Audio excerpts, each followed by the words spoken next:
Gas cylinder চাইলে 2 থেকে 3 মাস করা যেতে পারে। শুধু রান্নার সময় বা গ্যাস সিলিন্ডার বাড়িতে এলে কয়েকটা জিনিস মাথায় রাখতে হবে, তাহলে গ্যাস সিলিন্ডার অনেক দিন পর্যন্ত বাঁচিয়ে রান্না করা যাবে এবং অনেকগুলো টাকাও বেঁচে যাবে। যদি তোমরা এই নিয়মগুলো মেনে রান্না করো তাহলে গ্যাস সিলিন্ডার অনেক দিন পর্যন্ত বাঁচে। তাহলে তোমরা ভিডিওটা পুরো দেখতে থাকো। আমি জ্যোতি আজকে আরো একটা নতুন ভিডিও নিয়ে তোমাদের কাছে চলে এসেছি। আশা করি এই ভিডিওটা দেখতে খুব ভালো লাগবে। ভিডিওটা পুরো দেখার জন্য অনুরোধ রইল। এখন আমি রান্না করার জন্য চলে এসেছি রান্নাঘরে। তোমরা কিন্তু আমার কথাগুলো খুব মন দিয়ে শুনবে, তা না হলে বুঝতে পারবে না।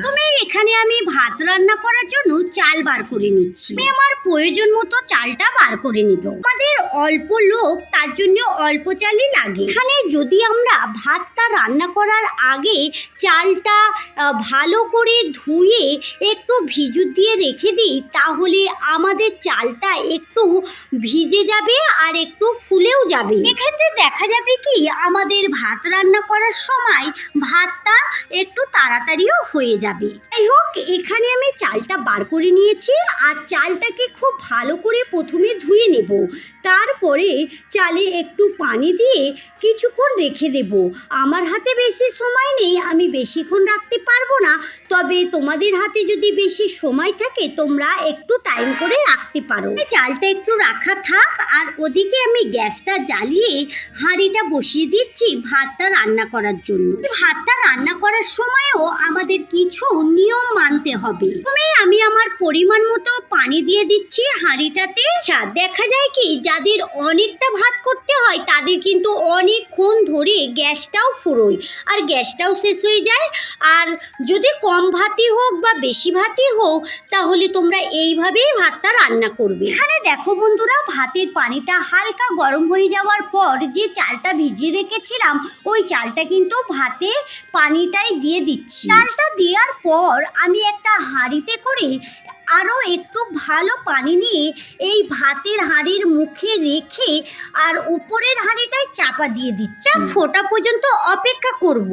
আরও একটা ভালো কথা, যখন তোমরা রান্না করবে তখন সব কিছু জোগাড়জাটি করে নেবে। যেমন সবজি, শাক, পেঁয়াজ যেগুলো প্রয়োজন সেগুলো সব কিছু কেটে জোগাড় করে রেখে দিতে হবে। এমনকি সব তেল মশলা হাতের কাছে নিয়ে রেখে দিতে হবে। আর আমার তো মশলাপাতি সব হাতের কাছেই থাকে, তাই ওগুলো আর তোমাদের দেখাচ্ছি না। এতে রান্নার সময়ও কম লাগবে আর গ্যাসও কম ফুরবে। কারণ আমরা অনেক সময় গ্যাস জ্বালিয়ে হাঁড়ি তেল মশলা খোঁজাখুঁজি করি, এতে গ্যাসটা বেকার ফুরোয়। গ্যাসে রান্না করার সময় প্রেসার কুকার বেশি বেশি ব্যবহার করা ভালো।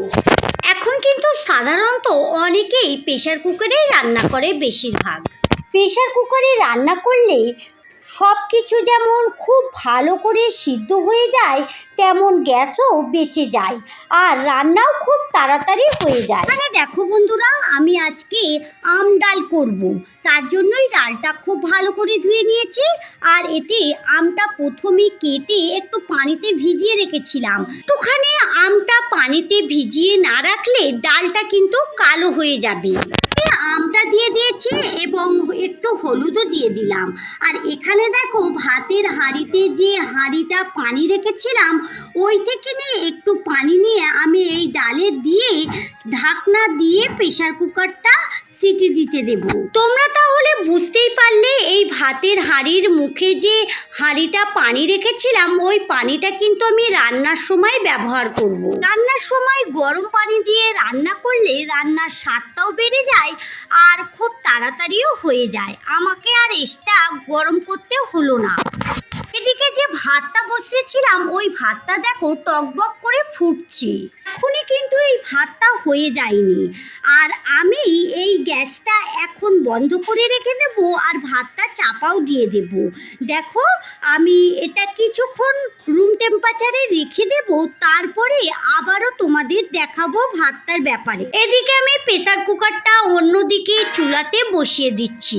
সিটি হলেই ডালটা সিদ্ধ হয়ে যাবে। ডাল ছাড়াও মাংস আরো কিছু রান্না প্রেসার কুকারে করা যায়। এরকম ভিজিয়ে হাঁড়ি করা কোনো দিনই গ্যাসে বসাবে না।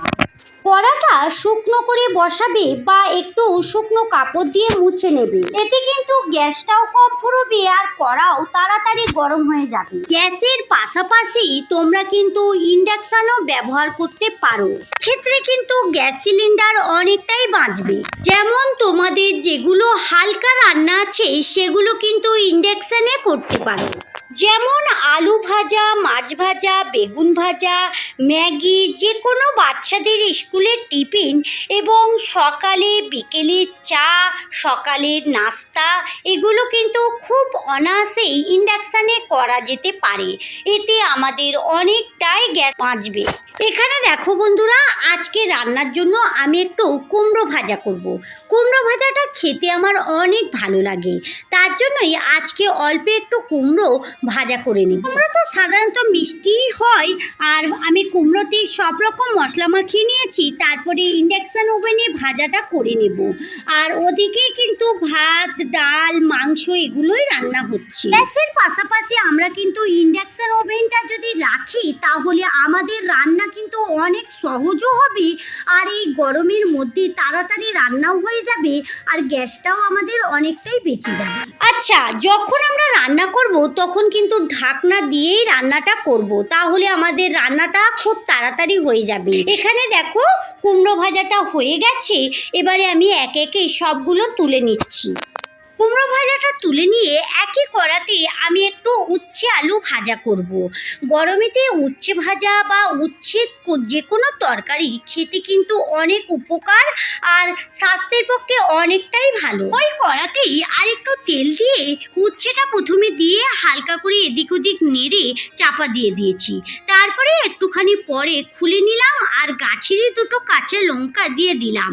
তারপরে একটু পেঁয়াজ কুচি, একটু আলু কুচি, সবগুলো দিয়ে খুব ভালো করে আমি মিক্স করে নেব। আমার ইন্ডাকশন ওভেনটা অনেক দিনেরই ছিল, আর তোমরা তো আগের ভিডিওই দেখেছো আমি ইন্ডাকশন ওভেনটা এই কদিন হবেই এখানে রেখেছি। কিছু কিছু হালকা পাতলা রান্নাগুলো আমি ইন্ডাকশন ওভেনে করছি বলে আমার গ্যাসটা কিন্তু অনেকটাই বেঁচে যাচ্ছে। অল্প সময়ের মধ্যে কিন্তু আমার অনেকগুলো রান্না হচ্ছে, আর রান্নাও কিন্তু খুব তাড়াতাড়ি হয়ে যাচ্ছে। ডালটা সিটি দিয়ে দিয়েছিলাম, দেখো ডালটা খুব ভালো করে গলেও গিয়েছে। এবারে ডালটা আমি এই একটু ঘুটে নিয়ে তারপরে পরিমাণ মতো পানি দিয়ে দেব। ডাল করতে গেলে আমি তেমন কিছু দিই না, ওই হলুদ আর নুন দিয়েই করি। আর এখানে দেখো আমি নুনটা এখন দিয়ে দেব। নুনটা দিয়ে একটু ডালটার সঙ্গে মিশিয়ে নিয়েছি। তারপরে যে গরম করা পানিটা ছিল ওই পানিটাই কিন্তু দিলাম, তাহলে আমার ডালটা খুব তাড়াতাড়ি ফুটে যাবে আর গ্যাসটাও কম ফুরবে। আমের ডাল একটু রসুন দিয়ে বাঁকা দিলে খুশবুটা ভালো হয় আর খেতেও অনেক দারুণ লাগে। আমি যখন ডাল বাঁকাতে এইভাবেই ডালটা বাঁকা দিই। একটা শুকনো হাঁড়ি বসিয়ে দিয়েছি, ওতে একটু সর্ষের তেল দিয়ে দিয়েছি, একটু রসুন বাটা দিয়ে একটু নাড়াচাড়া করার পর রসুনটা যখন বাদামি হয়ে এলো তখন কিন্তু ডালটা ঢেলে দিলাম। আর দেখো একবার ওই তেলটাকে মিশিয়ে দিয়ে চাপা দিয়ে রেখে দেব, তাহলেই আমার রান্না ডাল হয়ে গেল। এবারে চলে এসেছি ভাতটা দেখো এখনো কিন্তু হয়নি। প্রথমেই ভাতটা বসিয়ে রেখেছিলাম, আর এখানে দেখো ভাতটা অনেকক্ষণ বন্ধ করে রেখেছিলাম, উপরের দিকে ভাতটা ফুলে ভাতটা হয়েই গেছে। এখন কিন্তু ভাতটা এক ঝলক ফুটিয়ে নেব। এদিকে উচ্ছে আলু ভাজাটাও খুব ভালো করে হয়ে গেছে, আর একটু নাড়াচাড়া করার পর নামিয়ে নেব। দেখো খুব ভালো করে হয়ে গেছে। ছোট ছোট জিনিসগুলো যদি আমরা মেনে চলি তাহলে আমাদের গ্যাস বাঁচাতে অনেকটাই সাহায্য করবে। এদিকে দেখো বন্ধুরা, ভাতটা একবার ফুটে গেছে, তোমাদের একটু দেখিয়ে দিচ্ছি। এবারে আমি এই ভাতের ফ্যানটাকে ফেলে দেব। এবারে দেখো ভাতটা খুব ভালো করে হয়ে গেছে, গ্যাসটাও বন্ধ করে দিয়েছি, আর আমি এইভাবেই ভাতের ফ্যানটা ফেলে দিই। জানো তো বন্ধুরা, আমি প্রথম থেকে নিয়ে এইভাবেই রান্না করি। তোমরা হয়তো অনেকেই ভাববে এখন গ্যাসের দামও বেশি আর এখন গ্যাস পাওয়াটাও অনেক মুশকিল, তার জন্যই আমি হয়তো এইভাবে রান্না করছি। কিন্তু না, আমি প্রথম থেকে নিয়ে এইভাবেই রান্না করি। আজকে আমার মনে হলো তোমাদের কাছে এই রান্নার নিয়মটা শেয়ার করি, তাই শেয়ার করলাম। তোমাদের কেমন লাগলো অবশ্যই কমেন্ট বক্সে জানাবে। তাহলে বন্ধুরা চলো আজকের মতো ভিডিও এই পর্যন্তই। দেখা হচ্ছে নতুন কোনো ভিডিওর সঙ্গে। ভালো থেকো, সুস্থ থেকো, সাবধানে থেকো। ভালো লাগলে লাইক কমেন্ট শেয়ার করো। যারা এতক্ষণ আমার সঙ্গে থাকলে আমার ভিডিওর কোথাও যদি একটু ভালো লেগে যায় তাহলে আমার চ্যানেলটা সাবস্ক্রাইব করে সঙ্গে থাকতে পারো। যারা এই কাজটা করে রেখেছো তাদেরকে অসংখ্য ধন্যবাদ। Thank you.